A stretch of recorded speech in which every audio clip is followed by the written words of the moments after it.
వాళ్ళ సమస్యల పరిష్కారం కావాలి అంటే పోరాటం తప్ప మరొక పర్మనెంట్ కార్మికుడిని కూడా అంతే జీతం ఇవ్వాలా. పర్మనెంట్ కార్మికుడికి ఏమో 50,000 70,000 జీతం ఉంటుంది. కాంట్రాక్ట్ అవుట్ సోర్సింగ్ కార్మికుడికి ఏమో 10,000 19,000 జీతం ఉంటుంది. అయినా గదే పని చేస్తున్నాడు. మరి మీరు కూడా గదే పని చేస్తున్నారు. మరి సుప్రీంకోర్టు ఏం చెప్పిందంటే సమాన పనికి సమాన వేతనం ఇవ్వాలా. అంటే ఆయన చేసే పని అయినా నువ్వు చేసే పని అయినా సమాన జీతం ఇవ్వాలా. అదేవిధంగా సూర్యాపేటలో ఒక జీతము, ఖమ్మంలో ఒక జీతము, నిజామాబాద్ లో ఒక జీతం కాదు. మున్సిపల్ కార్పొరేషన్ లో పనిచేసే కార్మికులందరికీ ఒకే రకమైనటువంటి జీతం ఇవ్వాలని సుప్రీంకోర్టే తీర్పిచ్చింది. ఆ సుప్రీంకోర్టు ఆదేశాలని ఈ రాష్ట్ర ప్రభుత్వం కానీ కేంద్ర ప్రభుత్వం కానీ పుట్టదాఖలు చేస్తున్నారు. ఇప్పటికైనా ఏదైతే వాళ్ళ కార్మికుడి యొక్క హక్కు ఏవైతే ఉన్నాయో ఆ సమస్యలు డిమాండ్లు పరిష్కారం చేయాలా, లేకపోతే పోరాటం తీవ్రమవుతుంది. ఆ పోరాటానికి మున్సిపల్ కార్పొరేషన్ కానీ నిజామాబాద్ జిల్లా కలెక్టర్ కానీ బాధ్యత వహించక తప్పదు. ఎందుకంటే వాళ్ళ జెండాలు మారుతున్నాయి, పార్టీలు మారుతున్నాయి, ప్రభుత్వాలు మారుతున్నాయి. నిజామాబాద్ మున్సిపల్ కార్పొరేషన్లో వివిధ విభాగాల్లో పనిచేస్తున్నటువంటి కార్మికులు, శానిటేషన్, వాటర్ సప్లై, డ్రైవర్లు, అదేవిధంగా జవాన్లు, గార్డెన్లు, మరి ఇన్ని రకాలుగా ఆఫీస్ స్టాఫ్లో ఇన్ని రకాలుగా పనిచేస్తున్నటువంటి అవుట్సోర్సింగ్ కార్మికులు అనేక సమస్యలకు కొట్టుమిట్టాడుతూ ఉన్నారు. 2 సంవత్సరాలుగా మున్సిపల్ కార్పొరేషన్కు కార్మికులు వర్షంలో గడుస్తూ ఉన్నారు. మరి వీళ్ళందరికీ రెయిన్ కోట్స్ ఇవ్వాలని చెప్పేసి మేము అనేక వినతి పత్రాలు ఇచ్చినాం. అయినా ఈ మున్సిపల్ అధికారులు మరి దున్నపోతు మీద వర్షం పడ్డ విధంగా ఎలాంటి ఉలుకు పలుకు లేదు. ఇవాళ మీరు చూస్తూ ఉంటే కార్మికులు వర్షంలో గడుస్తూ ఆ పైనుంచి వర్షం పడుతూ ఉంటే అక్కడ ఉన్నటువంటి డ్రైనేజ్ చెత్తను, తర్వాత డ్రైనేజ్ మట్టిని వెతుకుతూ ఉంటే వాళ్ళకి దాని నుంచి వచ్చే వాసన దుర్వాసనతోని మరి వాళ్ళ బాడీలో ఉన్నటువంటి అవయవాలు దెబ్బతినే ప్రమాదం ఉంది. రెండోది వాళ్ళకి మరి తడవడం మూలంగా మరో రకంగా అనారోగ్యం వస్తూ ఉంది.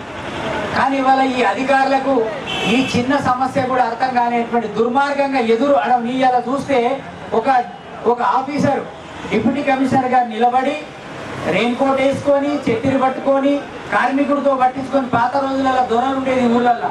కార్మికులు మాత్రం తడుస్తూ ఆ చెత్తని ఆ వర్షం పడుతుంటే ఆ వర్షంలో ఉన్న దుర్వాసాన్ని పీలుస్తూ పనిచేస్తూ ఉన్నారు.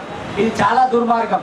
మేము ఇప్పుడే మున్సిపల్ అధికారులకు చెప్తా ఉన్నాం, వారం రోజులల్లో మేము 14 డిమాండ్స్ ఇచ్చాము. ఇది జీతం పెంచే సమస్య కాదు, లోకల్గా ప్రభుత్వానికి ఆర్థిక భారం లేని సమస్యలు, రొటీన్గా ఇక్కడ ఉండేటువంటి సమస్యలు. ఇది నిజామాబాద్ ప్రజలు యొక్క డబ్బులతోని ఈ వేతనాలు ఇస్తూ ఉన్నారు. ఇది రాష్ట్ర ప్రభుత్వం కేంద్ర ప్రభుత్వం ఇచ్చే గ్రాంట్స్ కాదు. కాబట్టి లక్షలాది రూపాయలు, ఒక లెక్కగా చెప్పాలంటే కోట్లాది రూపాయలు దుర్వినియోగం అవుతున్నాయి మున్సిపల్ కార్పొరేషన్. కాబట్టి మున్సిపల్ కార్మికులకి వేతనాలు పెంచారు. ఇవాళ కాంట్రాక్టర్లకు టెండర్లు ఇచ్చి దాదాపు సంవత్సరానికి 40 లక్షల రూపాయలు హైదరాబాద్ కాంట్రాక్టర్కి ఇస్తున్నారు. ఒకవేళ 40 లక్షల రూపాయలు ఆదా చేయాలంటే ఏదైతే జీవో నెంబర్ 52 ఉందో గత ప్రభుత్వం ఇచ్చినటువంటి జీవో, మరి మున్సిపల్ శానిటేషన్ గ్రూపుల ద్వారా పనులు నిర్వహిస్తే 40 లక్షల రూపాయలు మున్సిపాలిటీకి మిగులుతుంది. అంటే ప్రభుత్వ సొమ్ముని ఎందుకు దుర్వినియోగం చేస్తున్నారు? ప్రభుత్వం ఏమో అప్పులు తీసుకొచ్చి మరి ప్రభుత్వాన్ని నడిపే పరిస్థితి ఉంది తెలంగాణ ప్రభుత్వానికి. ఒక దిక్కు ప్రభుత్వం అప్పు తీసుకొచ్చి వడ్డీలు కడితే నిజామాబాద్ మున్సిపల్ కార్మికులు మరి వడ్డీలకి తెచ్చిన ప్రజలు తీసుకొచ్చిన డబ్బులని మరి ప్రజలు రూపాయి కష్టపడి పన్నులు చెల్లిస్తే ఆ పన్నులను తీసుకుపోయి హైదరాబాద్ కాంట్రాక్టర్కి ఇస్తూ ఉన్నారు.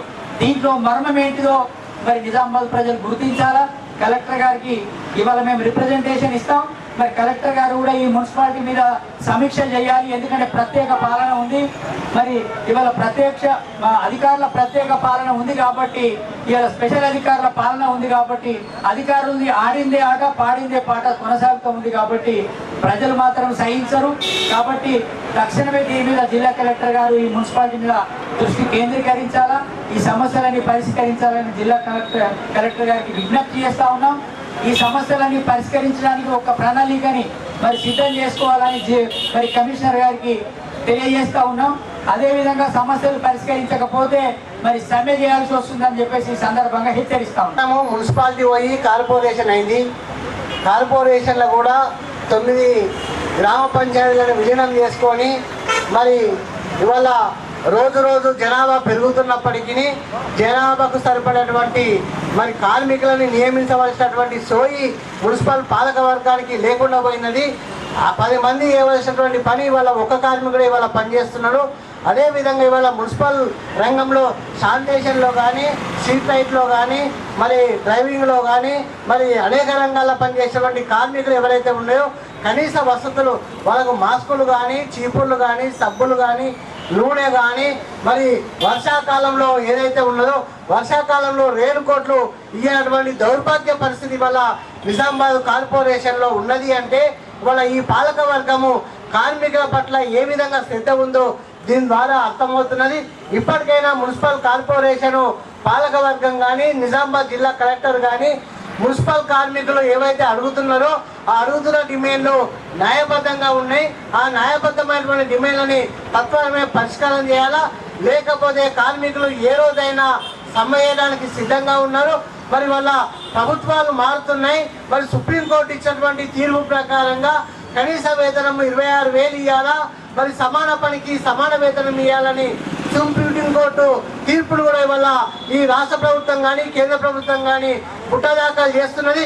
సుప్రీంకోర్టు తీర్పు ప్రకారంగా కనీస వేతనం 26,000 ఇవ్వాలా, సమాన పనికి సమాన వేతనం అంటే మరి కాంట్రాక్ట్ అవుట్సోర్సింగ్ కార్మికులు అదే పని చేస్తున్నాడు, పర్మనెంట్ కార్మికులు కూడా అదే పని చేస్తున్నాడు. పర్మనెంట్ కార్మికునికి ఏమో 50,000, 70,000 జీతం ఇస్తున్నారు. మరి ఇదే కాంట్రాక్ట్ కార్మికునికి ఏమో 15,000, 19,000 జీతం ఇస్తున్నారు. అంటే ఇవాళ సుప్రీంకోర్టు ఇచ్చిన తీర్పు ఏదైతే ఉందో మరి వాళ్ళైనా అదే పని చేస్తున్నారు, వీళ్ళైనా అదే పని చేస్తున్నారు. సమాన జీతం ఇవ్వాలని చెప్తున్నారు, కానీ సమాన జీతం ఇవ్వలేరు. మరి ఇంత పెద్ద కార్పొరేషన్లో మరి ఇల్లు ట్యాక్సీలు కానీ రకరకాల పన్నులు వసూలు చేస్తున్నారు. కోట్ల రూపాయల మున్సిపల్కు బడ్జెట్ జమ అవుతున్నది. ఆ కోట్ల రూపాయల డబ్బుల్లో మరి ఏదైతే జీవో నెంబరు 52 ప్రకారంగా మున్సిపల్ బడ్జెట్లో 40% బడ్జెట్ను మున్సిపల్ కార్మికులకు సౌకర్యాలు కల్పించాలా, జీతాలు ఇవ్వాలనే సోయి కూడా లేకుండా పోయింది. కాబట్టి ఈ డిమాండ్లు ఏవైతే ఉన్నాయో న్యాయబద్ధంగా ఉన్నాయి.